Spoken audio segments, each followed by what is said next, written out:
let us invite on our third guest of the evening, and that will be our friend. Let me find her. That will be our friend Esther Williamson. Those of you who are still with us in the live audience, if you like what you see, please send some love to your interviewees, to your guests for tonight, and share any questions, any thoughts. Hello, Esther. Hi. How are you Hi, doing Rodney. tonight? It's nice to meet you. Thanks for having me on tonight. Yeah, it's a pleasure. It's a pleasure. As I said in the beginning, Esther, I've been keeping my eye for quite a while on all the things that are going on in the Shakespeare scene here in New York, and there, as this saying goes, the cream rises to the top. So you'll hear about, this guy and that guy and this person and that person. But when there's someone who's doing, good quality work, you'll hear a buzz. Hear people talking about them, and that's what I hear with you. I hear a lot of good things about your coaching classes. Your classes seem to be very much in demand. So tell us about your work, Esther. You're focusing primarily on verse and text, right?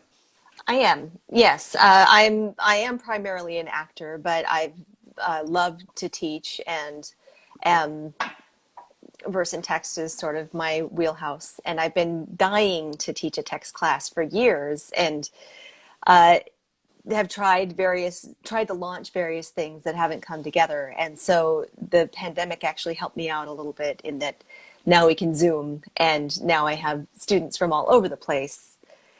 I wouldn't be able to fill a class in any one city yet, although New York's getting close. But it's been really great to have people come to me from all over the place. And yeah, so these exploring Shakespeare classes are based around a single play. And what we do is we get together once a week for 8 weeks, and we read the play from cover to cover. And we stop frequently to look at how the language is built and how characters are communicating with each other and what tools Shakespeare is using, and then ask how we can use those tools.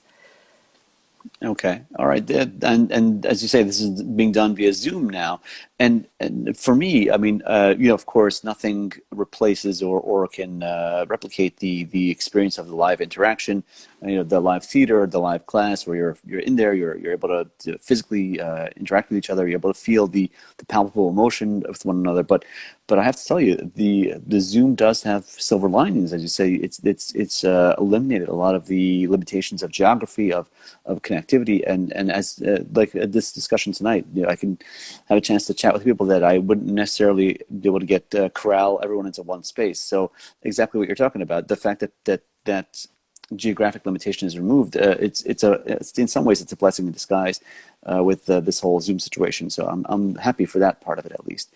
So how did you get started with Shakespeare, Esther? I have loved Shakespeare for a long time. I was raised by, I come from a long line of educators, so language and learning were always a big part of my home life. And I started acting in high school, and pretty soon was drawn to Shakespeare, knew that that's what I wanted to study. In college, I double majored in theater and English, largely because I wanted to gain those text skills. And then after a few years out sort of cutting my teeth in theater, I went and got my master's degree. My degree is from the Academy for Classical Acting in Washington, D.C., which Mm-hmm. is an intensive 1-year program. And you get a lot of text training there. And yeah. So at what point after your training in Washington, and there's a very wonderful Shakespeare scene down in Washington D.C. It's really They have excellent, they yeah. have the Shakespeare Theater down there. They have all kind of amazing stuff happening down there. At what point did you, after your training there, did you head up here to New York City and start getting things going over here? I came up in 2012. So I was in DC, and I'm still a company member there. Actually, there's a theater called Taffety Punk Theatre Company in Washington, D.C., and we do a lot of Shakespeare as well as new works and things. So Mm. I was working with them quite a bit, and just sort of decided that I wanted to remain a punk but keep growing, and New York seemed like the place for me to come and grow and learn and just experience a wider range of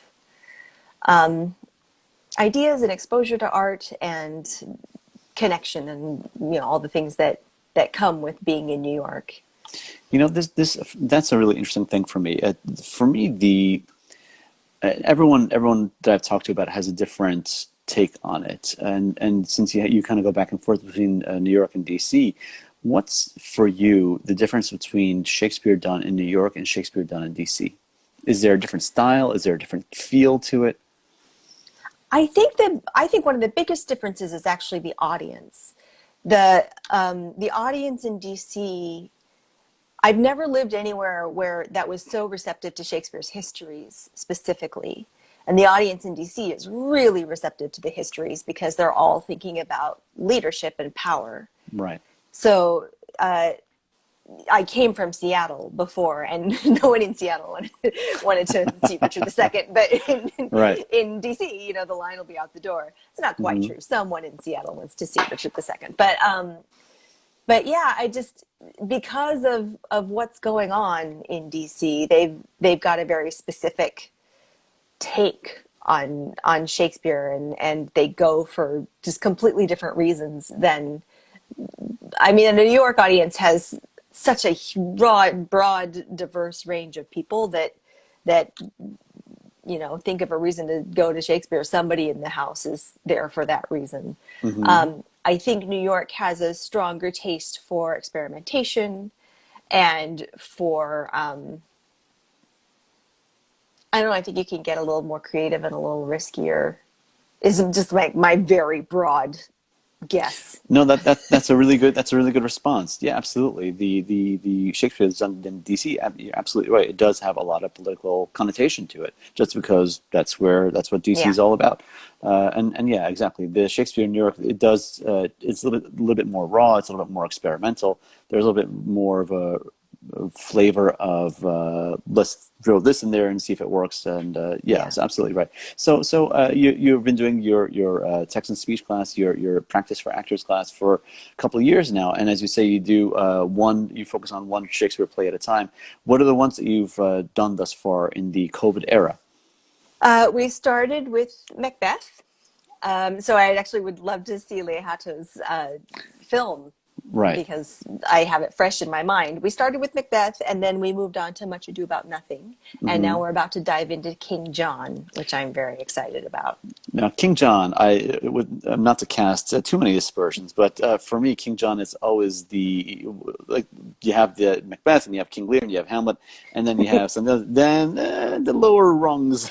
It's King John. I see. I think poor King John has got a bad rap. It used to be a really popular play, like around the turn of the 19th century. I think Mm-hmm. for a while it really enjoyed some popularity, but yeah, I think it gets a bad rap. I think it's an amazing play. It asks those questions of leadership and politics and things, but the people in this play make such amazing choices. It's fascinating to see what they do, and So then the you're language is great. So It's well, yeah. That's one of the things. Even in the what I wouldn't consider, you consider it a great play. I don't necessarily share that same feeling about King John, but any of Shakespeare plays, even some of the ones that don't get produced a lot, there's beautiful language in there, and if you dig deep enough, you'll find some real gems in any one of them. So yeah, it's going to be an 8-week class. And I think if I was seeing the promotional material right, it's Monday nights or Tuesday nights, right? You give them the option. that's correct. So yeah, it's the same class Monday and Tuesday. I just had enough people that I needed to split it into two groups so that everybody has a chance to read, and the discussions are a manageable amount of people. Well, that's what I was talking about. That you're in demand. There's enough demand for your classes that you have to break it into 2 sessions to satisfy the number of people that want to be involved and to give people sufficient time. And how many people are allotted per class, if I may ask? I try to keep it around 15 Okay, that's a because pretty sizable number. it's still sizable. I find that too few, it gets a little hard with the more crowded scenes, actually. Like Right. the the load gets a little heavy for our readers, Hmm. especially if for those, everybody takes what they want out of this class, and we have not only actors, but we have a nice mix of actors and directors and educators, and then a portion of each class is people who just love Shakespeare and love the theater, and so they have that audience perspective, and there's a wonderful cross pollination between the practitioners and the enthusiasts. But for people who want to really dig in and do some real analysis on their text, I can't overload them with too much, or it's too much.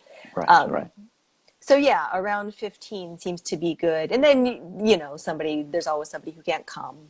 And the right. advantage of having 2 nights is that if a Monday person can't come that night, sometimes they'll come visit the Tuesday class. And I also record them all so that if somebody misses class, they can go back and see what happened.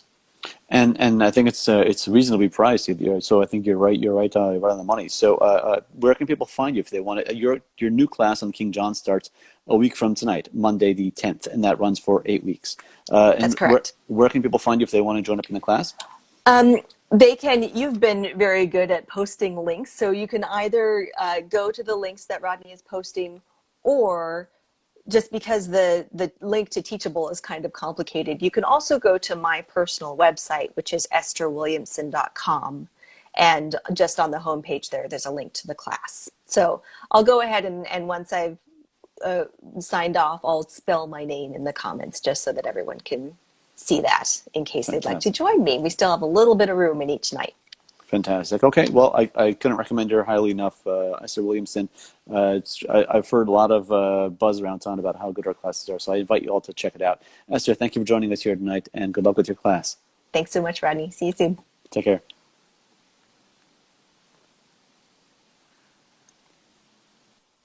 Okay, that was Esther Williamson of the class sessions Practice for Actors. You can find her on Instagram with her new account, Practice for Actors, or you can visit her website, estherwilliamson.com. Okay.